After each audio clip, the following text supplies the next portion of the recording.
אוקיי, אז בואו נסתכל על המדבקות. הנה למשל זאת, כאן בכלל זה גולש וזה גם מטושטש. עכשיו, כפי שאנחנו רואים, לפעמים זה מדפיס טיפה באלכסון. כן. פשוט מצלם להם סרט.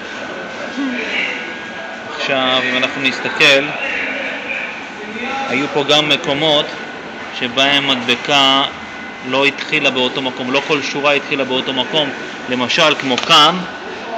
כן. לא, אבל גם אני המדבקה. מקווה שאתם רואים את זה, שזה פשוט גולש. ההתחלה של המדבקה זה פשוט גולש. אולי האיכות של הטלפון שלי לא הכי טוב, אבל הנה אפשר לראות את המקום. תחזיקי בבקשה ככה. בדיוק.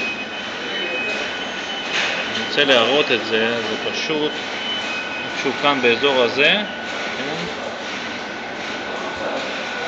פשוט זה משתנה. זה מתחיל להיות לא באותו מקום. זאת אומרת, החומר גלם גם לא הכי טוב. הנה, כאן. כאן. כן, בדיוק. איפה שמראים כרגע, פשוט זה מסתיים לא באותו מקום. כאילו שהשורה אחת גולשת ימינה,